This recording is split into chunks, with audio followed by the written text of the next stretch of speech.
Hello and welcome to Jump In Let's Play.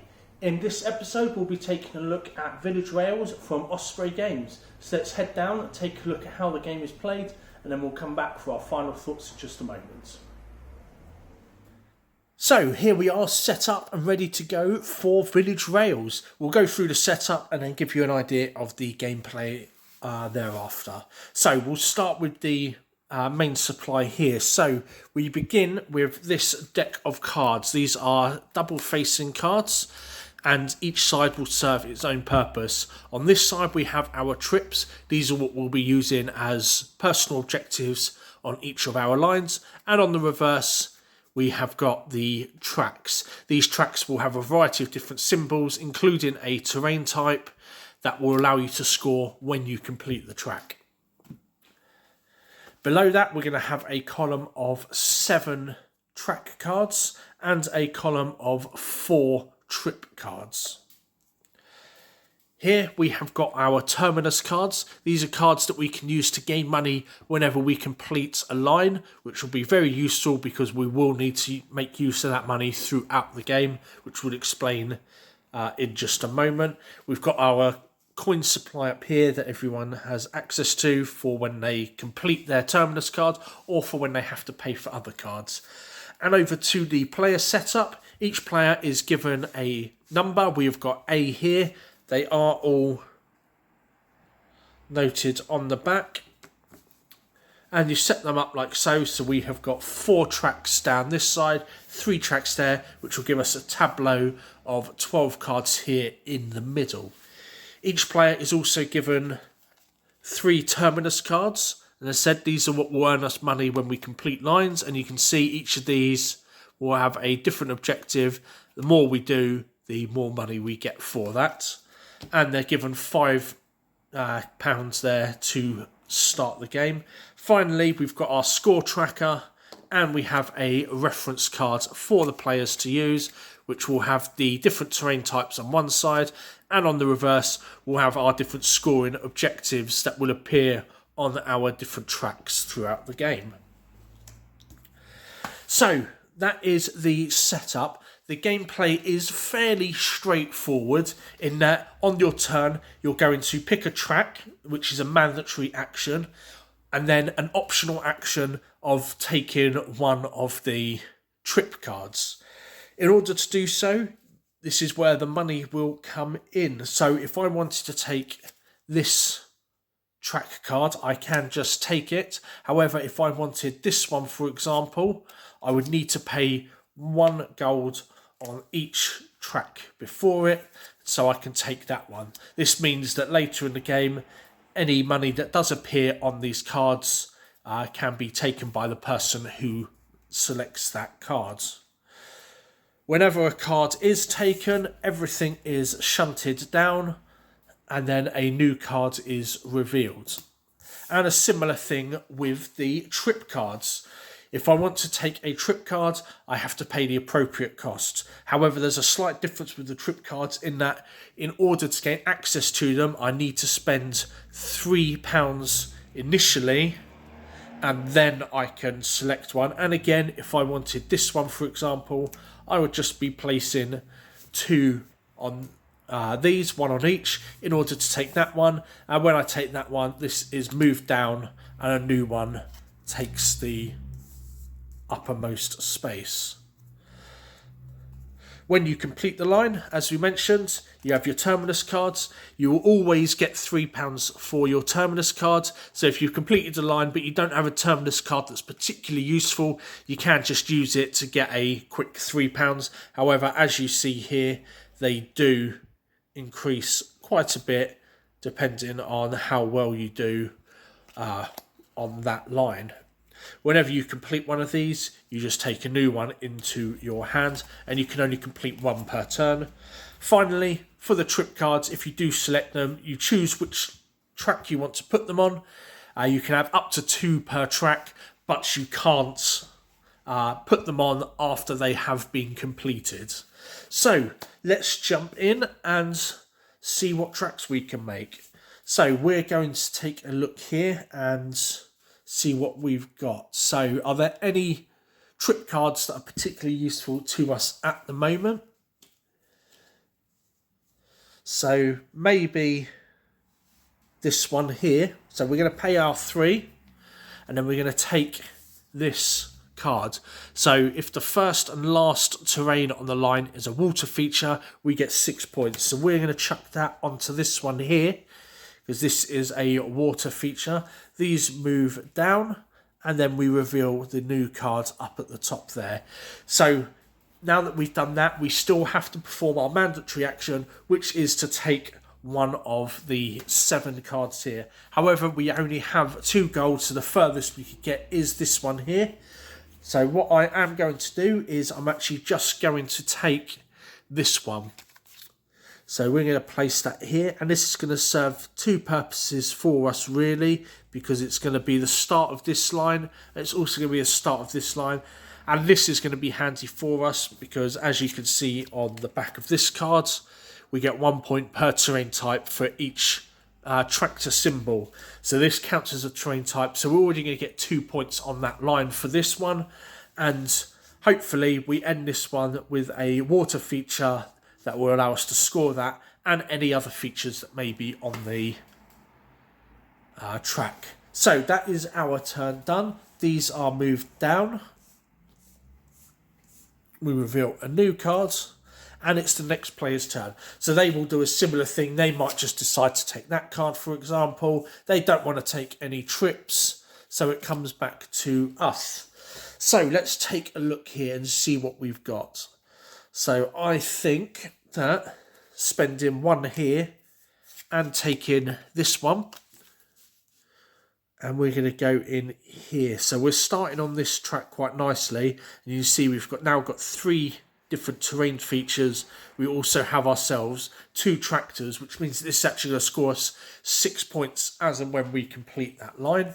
So that is that one done. And we're going to move to the next player. We can't take any trip cards because we don't have £3 to invest into the trip. So that is an action that is not available to us at the time. So our opponent is going to take a look at their cards. They may decide, you know what, they want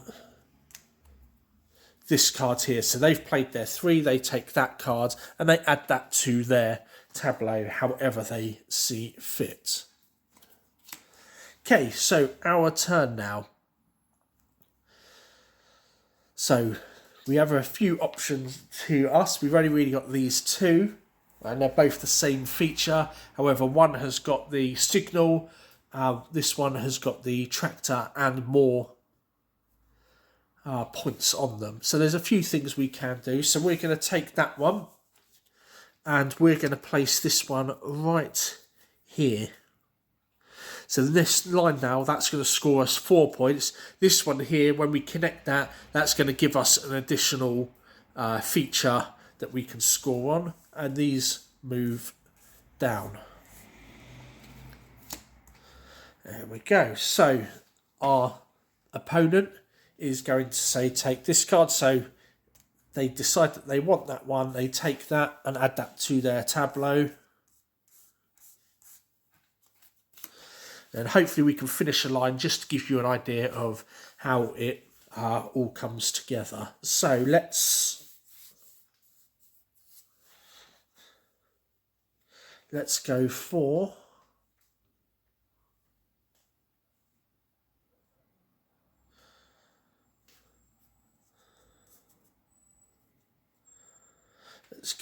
this one. So we're going to place 1 there, and we're going to take that, and that's going to go in there. And again, our opponent's going to take a card, so they're going to take that. They get a load of gold as well, a load of coins.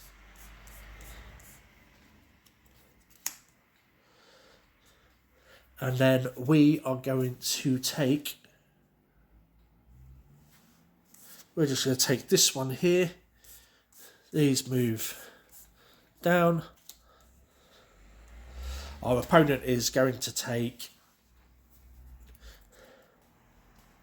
this card here and add that to their tableau. And then finally back to us. So we'll take this one here. This one will fit us nicely. We're going to go right in here to finish this line. So now that we have finished the line, we get the scoring action that we can perform. So we're going to take a look at this line and score points according to all of the features on there. So first up, we score 2 points for this one here. So we get 2 points for this. We'll then take a look at the barns. So this barn will score us 1 point because we do only have one wheat feature on this track. This one is going to score us 1, 2, 3 points because we've got the 3 water features on there. And then this one here is going to score us 6 points because we've started and finished with the water terrain. So we get our 6 points there. We can then take a look at our Terminus cards. So we're going to do this one here, the number of one terrain type on the line. So we have got 1, 2, 3 water. So we're going to get ourselves 1, 2, 3, 4, £5 for this trip card. We discard that one, we draw a new one to replace it, and then we carry on with the next player. If you do score multiple lines at once, which will happen from time to time, you just pick the line that you'll score first and then resolve them accordingly. So that is the example of Village Rails. I hope you found that useful. We're going to head back up top now and discuss our final thoughts. So I hope you found that useful in the tutorial there. So on to our thoughts on the game. It really is a very delightful, colourful game. Really evokes that English countryside, quaint villages, country fairs and the like. So let's take a look at all of the components in details. So we have got the rulebook here. It's fairly well set up. It's quite wordy. There's a lot to read. Not that it's tiny, but there's just a lot to read. However, we do get some really good examples throughout the rulebook, as well as a very comprehensive look at the scoring and a full example turn on the last couple of pages. And then we've got our components list as well. So all in all, quite a nice little rulebook there. The components themselves are all fairly standard quality, nothing to write home about, but again, it's quite an industry standard now, so the bar's set quite high for sort of like the standard component pieces. The cardboard is nice thick quality for the coins and for all of the player pieces, and the cards themselves have that sort of nice finish to them as well. A lot of the stuff here is very clearly labelled. We've got our money, we've got our £1 coins and our £5 coins. It's very easy to see which is which, and our dial as well. A nice touch there, which allows us to go up quite high in the scoring, which, if you play a full game, surprising how high you can score with just 12 cards. Some of the other bits here, the Terminus cards, nearly forgot the name there. The Terminus card, again, very well laid out, very clear exactly what each of those Terminus cards does. I also like the fact that you have the option to just use them if you have nothing relevant when you complete a line. So they're always useful to you. And we've got the reference card here as well, which I just absolutely love. I think it's great for any game to have the reference cards, especially for people learning the game. They've just got that handy guide. They might not use it after a few games, but the fact that it's there does allow that sort of accessibility for people coming into the game. The different cards for the trips and the tracks are, again, the trip side very well laid out. I like all the pictures with the different locomotives, and then the other sides here with the different tracks on them, for the most part, are very well laid out. However, the only slight niggle are the symbols in the corner for the different terrain features. I mean, you can largely figure them out based on the surrounding area, like this is obviously a woodland, this is obviously a village, I mean this one has animals on it, so you can kind of guess from there. However, just having something that maybe lets that little symbol pop a little bit more, maybe making it larger or a white background or something, just to help bring that out. That's really the only niggle with the cards, but all the symbols, all the sort of scoring objectives on them, apart from that, are very clear. On to the gameplay then. So the gameplays, as you see, fairly straightforward, and it's reminiscent of a couple of other games that you may have seen. The having to spend golds in order to get certain cards is reminiscent of things like Century Spice Road, for example, and then that route building has elements of Ticket to Ride in it as well. And as I said, you're building up this lovely tableau of cards as you're progressing throughout the game. It has sort of a bit more of a puzzle appeal to it rather than anything really heavy.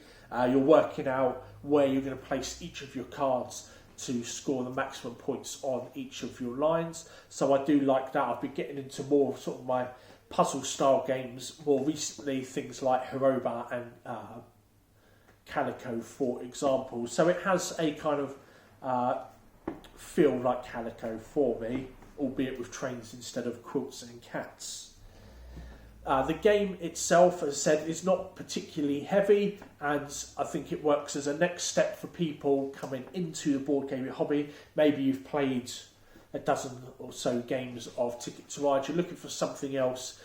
This is one that I think will fit in quite nicely there for you. It has a similar theme to Ticket to Ride, so you've got that sort of jumping on point with it, and it just introduces a few other mechanics beyond the simple set collecting and route building of Ticket to Ride. However, it also doubles up as a nice filler for people that have maybe played a couple of heavier games throughout the evening as well. So, all in all, very, very impressed with the game. I think it's a really nice tableau building game. It's very picturesque. So there's not a lot of player interaction in the game. So it's quite a leisurely game as well, quite a chilled out sort of vibe from the game. If you'd like to give it a go and you live locally to the shop, come on down and try it out in the Board Games Library. We also have it available in store as well. It's just $19.95. So if you want to take a copy home, we have them in stock for you as well. That is everything for today, guys. As always, any comments, just chuck them below, and we'll see you later.